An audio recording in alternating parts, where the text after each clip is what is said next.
नमस्कार। मैं प्रियंका राय, प्रवक्ता राम गुलाम राय शिक्षण प्रशिक्षण महाविद्यालय। बच्चों, आज मैं आप लोगों को बीएड प्रथम वर्ष के चतुर्थ प्रश्न पत्र शैक्षिक प्रशासन एवं प्रबंधन में आगे बताऊंगी शैक्षिक प्रशासन की प्रकृति या स्वरूप के बारे में। इसके पहले की वीडियो में मैंने बताया था कि शैक्षिक प्रशासन क्या है, प्रशासन क्या है, प्रशासन का क्या अर्थ है, क्या परिभाषा है, और उसके बाद शैक्षिक प्रशासन क्या है, उसका क्या अर्थ है और क्या उसकी परिभाषा है। अब हम देखेंगे शैक्षिक प्रशासन की प्रकृति या स्वरूप। शिक्षा प्रशासन का प्रमुख विषय प्राधिकरण या सत्ता तथा नियंत्रण माना जाता है। ये प्राधिकरण क्या है? प्राधिकरण कोई काम करने या आदेश देने का अधिकार, इसी को हम प्राधिकरण कहते हैं।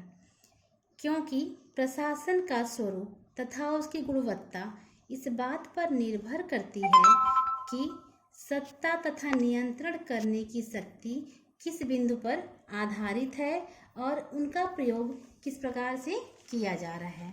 कि जो ये सत्ता नियंत्रण करने की जो शक्ति है वो किस पॉइंट पे है आधारित और उसका हम किस प्रकार से प्रयोग कर रहे हैं।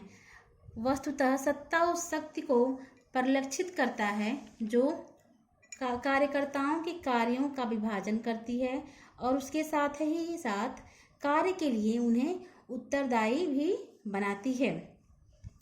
नियंत्रण वह प्रणाली है या वह प्रक्रिया है जिसके द्वारा शक्ति का प्रयोग किया जाता है। परंतु ये दोनों जो तत्व हैं, सत्ता तथा नियंत्रण, ये दोनों मिल करके ही प्रशासन की गुणवत्ता का निर्णय करते हैं और इसके भी दो पक्ष होते हैं। दिया हुआ है शैक्षिक प्रशासन की प्रकृति, इसके दो पक्ष हैं, केंद्रीकरण तथा विकेंद्रीकरण, और दूसरा पक्ष है बाह्य तथा आंतरिक प्रशासन। पहला पक्ष है केंद्रीकरण तथा विकेंद्रीकरण। अब हम देखते हैं कि केंद्रीकरण क्या है।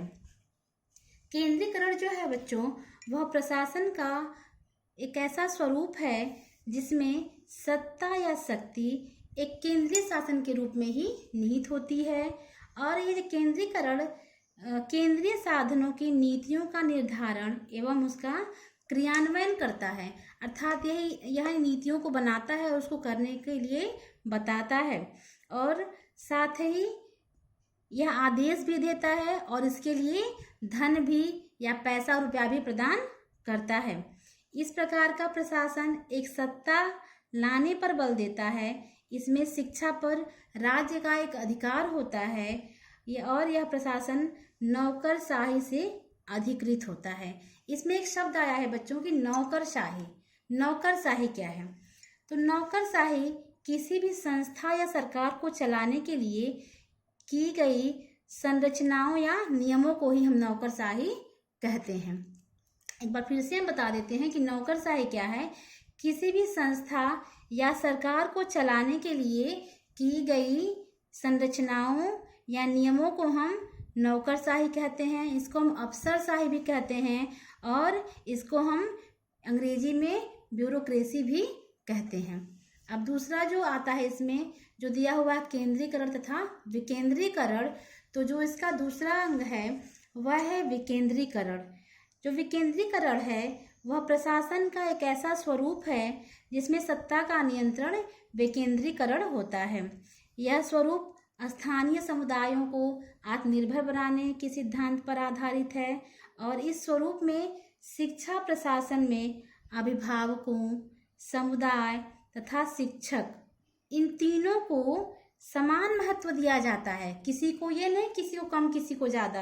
अर्थात जो अभिभावक हैं, जो समुदाय है और शिक्षक है, इन तीनों का बराबर महत्व है और इसके साथ ही शिक्षा को एक सहयोगी प्रयास माना जाता है कि शिक्षा भी अपना इसमें सहयोग देती है।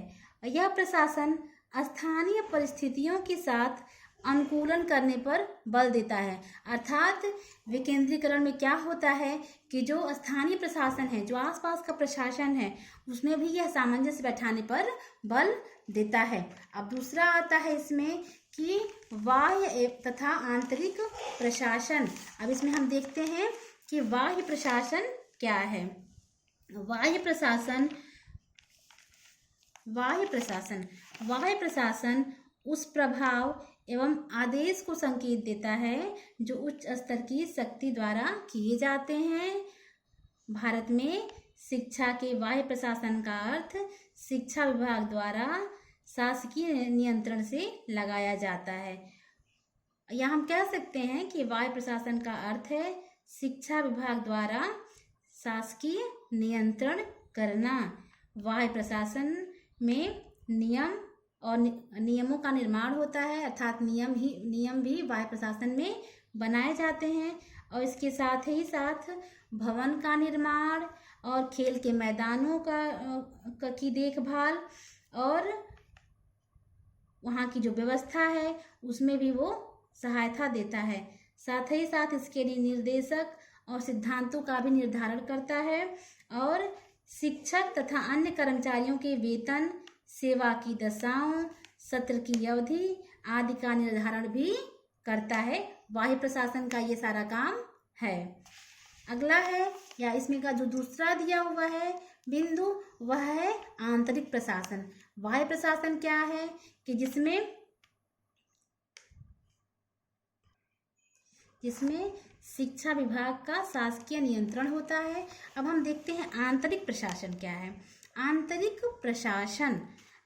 प्रशासन से इस व्यवस्था का अर्थ लगाया जाता है या इस व्यवस्था को समझा जाता है जो विद्यालय का नेता अपनी साथियों की सहायता से विद्यालय के प्रतिदिन के कार्यक्रमों एवं क्रियाओं के संचालन के लिए स्थापित करता है।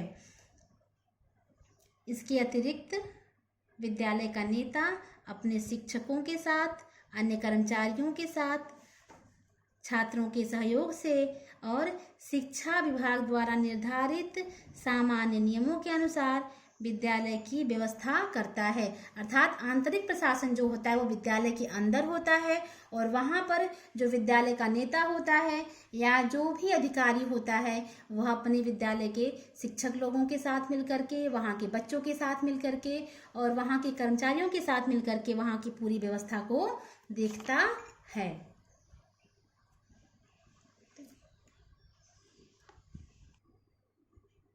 तो बच्चों हम लोगों ने देखा कि शिक्षा की जो प्रकृति है या स्वरूप है वो कैसा है।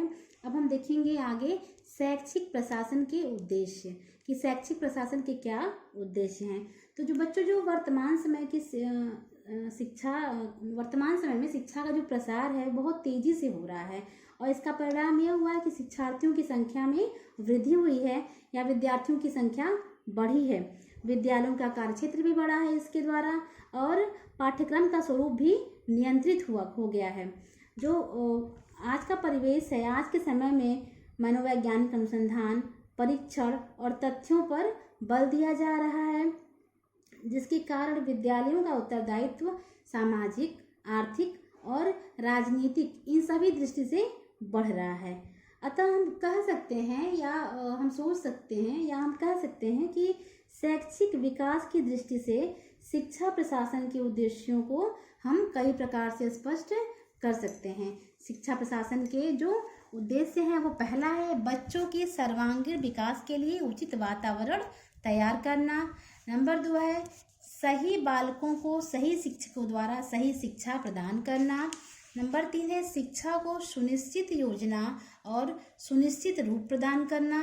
नंबर 4 है प्रजातांत्रिक दृष्टिकोण प्रदान करना। अगला है शिक्षा को उत्पादन का साधन बनाना। उसके बाद है छात्रों की रुचि एवं आवृत्तियों में परिवर्तन लाना।